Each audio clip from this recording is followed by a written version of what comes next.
Kunci absolut sukses. Orang dalam, realistis aja yuk. Teman-teman, 1000 bahkan 1.000.000% gue setuju. Kunci absolut sukses adalah ordal, orang dalam. Nah, sekarang kita mau breakdown.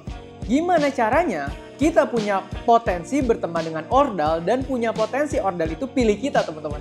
Nah, ada 3 hal nih di sini.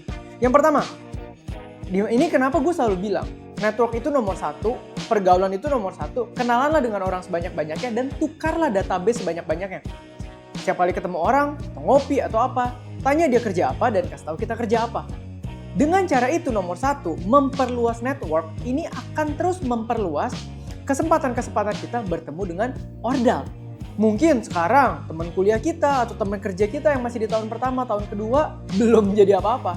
Tapi 5 tahun lagi, 10 tahun lagi kita nggak pernah tahu teman-teman apakah orang-orang yang tadi yang main bareng kita, punya relasi yang baik sama kita, udah jadi next director, next GM, atau jangan-jangan papanya yang punya, atau punya posisi di pemerintahan, atau punya posisi di company besar, yang pada akhirnya ketika dia punya posisinya dan kita punya value yang bisa ditawarkan ke sana, silang jadilah dealing yang terjadi dengan ordal, teman-teman. Dan ini realistis karena Koteo, apa lo banyak ordal?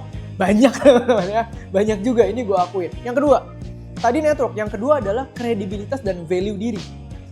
Memang kita kenal orang, memang ujung-ujungnya kita bisa dealing sama ordal misalnya.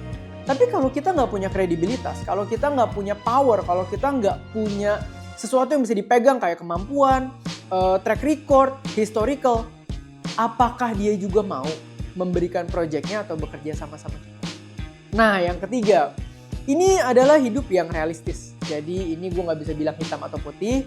Jangan lupa kalau kita punya teman atau relasi yang jadi ordal gitu ya, siapapun mau referral atau apapun, dan kita punya capability-nya juga bertemu jadi sebuah proyek, jangan pernah lupa teman.